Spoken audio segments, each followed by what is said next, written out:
Life has burst away in the Foster's Melbourne Cup, belongs to the mare. Let's Life bolts the cup in, wins by 3 lengths, and it's a Cummings Quinella.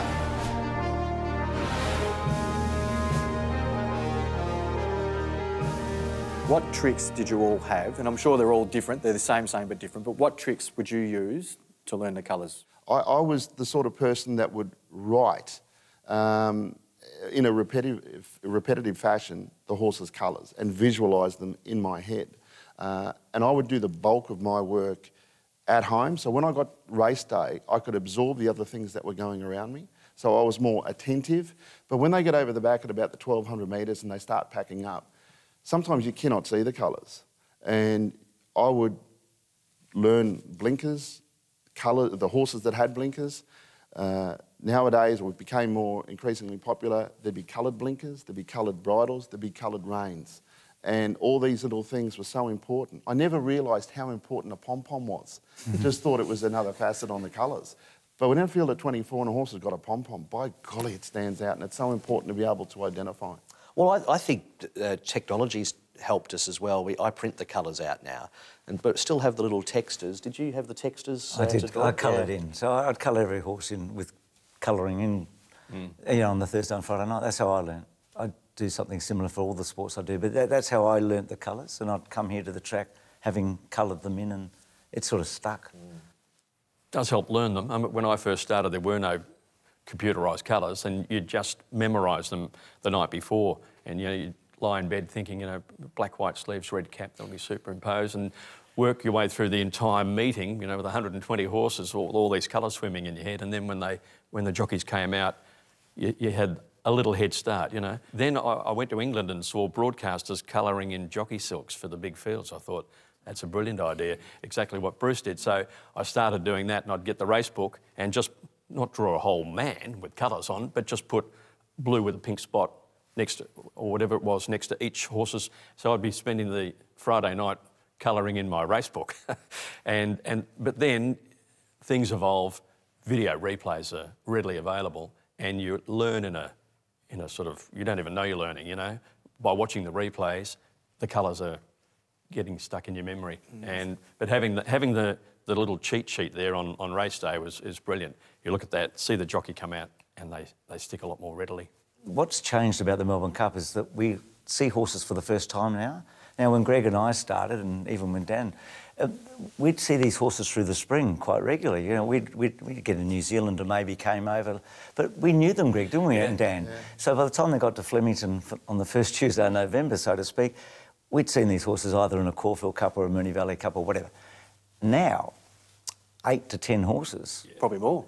Yeah. At the start of the internationals, we didn't even see a video of them. The first time we saw them, when they walked in the mounting yard. So that's been a huge challenge. That's been a big challenge for the last 15 years and more the last, say, 5 to 10 years, and will continue to be. One element of a great call is getting a photo finish right, but what are the other pieces that make it a great call? Is it the rhythm? Is it the added flourish to it? What makes great calls? It's voice, I reckon, for a start. The three of them have got distinctive voices. They're voices that you love to listen to. It's rhythm. And all three have got this lovely rhythm. They read a race. They've done the form. They know if a horse is 3 wide, he shouldn't be, can't win. They know if a horse is 5th the fence, big chance if it gets a run because it can accelerate. They know all the ins and outs and nuances. So you are visualising what they're saying. You don't need the TV. You can see it by listening to Dan, Greg and Matt, and then it's capturing the moment. It's capturing the moment in the last furlong. It's being able to describe not only accurately what's going on, but what it might mean. So it's that combination. It's an art. It really is. You can't teach anyone. No. You've either got it or you haven't. And we're not the only people that have got it, but it's an art. Is there an example that sort of springs to mind? Oh. Not necessarily from these three, but from your past that went, oh, that's a brilliant call. I mean, I love Dulcify's 1979 and he'll win the Melbourne Cup. He might win the Melbourne Cup. I just look, you know, when Collins, when Bone Crusher and Talak, and he's a Bone Crusher, will have to be everything we think he is, basically, at the furlong. Words to that effect. To have the poise when you're really wound up, to sort of almost stop and say something so significant as that. And then, of course, he got the photo finish right. I mean, I think Greg's the author of the most famous finish in the history of the sport. Excellent, but McAvaney needed clear with 100 metres to go. Excellent runs to second. Olizern runs on, but a champion becomes a legend. McAvaney never has won it. It was the moment, and he nailed it. A champion becomes a legend. I mean, it summed everything up. It's definitive. Nobody could have said it better. So those things, but look, Kingston Town can't win. And then when he said, he still might get up the champ. I mean, what did that do to us? It makes us feel unbelievable, doesn't it? The Valley Made me Rumble. feel pretty good because I said exactly the same thing down the other end of the broadcast boxes on the ABC. But I was a fledgling broadcaster in those days. Nobody knew who I was. And Bill Collins copped the rap for that one. I did tell him that I shared his enthusiasm. But Greg, for what a Kingston brilliant Town's call position. it was by Bill. Oh, outstanding, yeah. But even the poise at the end of that call from Bill, because I know if I'd said it, and I think he's done every race caller in the world a favour, because none of us ever say it anymore that a horse can't win, but to even know in himself, gee, I said this horse can't win, but then to call the last 100 metres, you'd be panicking. I would be. It was fantastic. And what do you say when Bone Crusher duels with Waverley Star for 3 furlongs, stride for stride, and you're out of breath? And you're going up and down in the one spot, and so are the horses, and everyone's breathless. And then you say, and Bone Crusher races into equine immortality. I mean, Matt's had to come up with a couple of beauties for Winks, and he did. But how good is that? It's unbelievable. I remember that clearly. Bruce called it for Channel 10. I called it for the ABC, and our broadcast boxes at Moonee Valley were right alongside each other.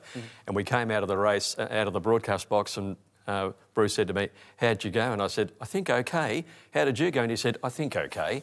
And then we saw Bill Collins's call and we realised that was quite right. We just went okay.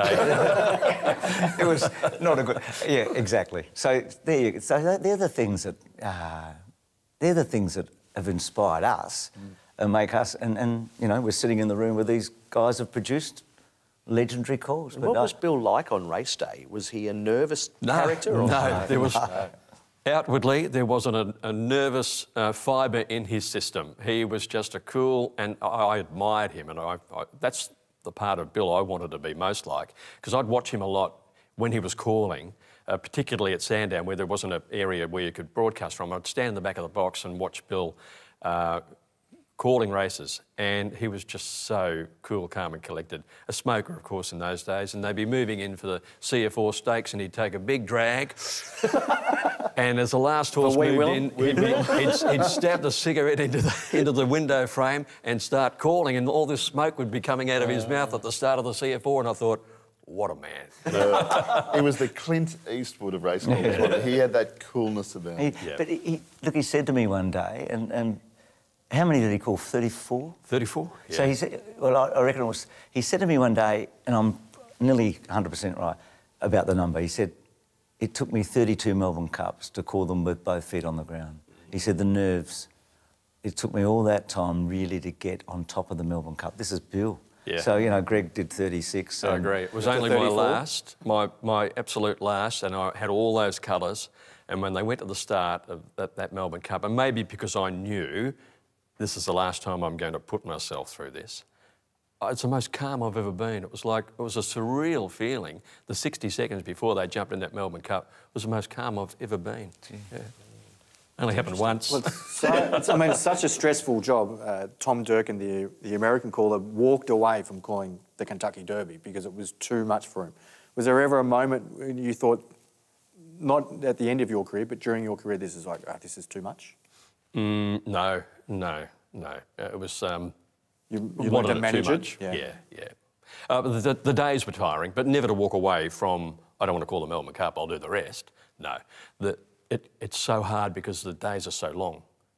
You hear that early. There are now 9 and 10 race cards, you know.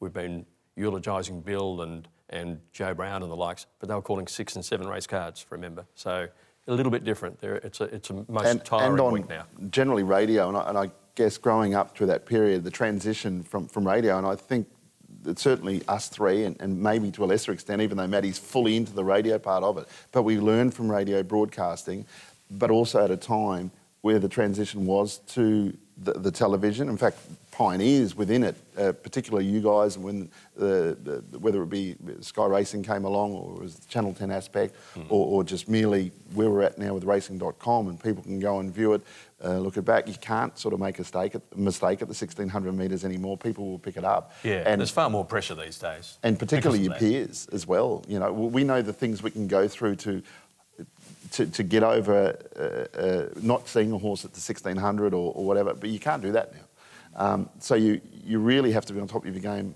the whole way through. But we did learn, I think, from the radio, and I think that Bill Collins element. So the theatre, I think, comes from the radio element of calling races. Our Waverley Star, the rails, Bone Crusher the outside, and Bone Crusher races into equine immortality.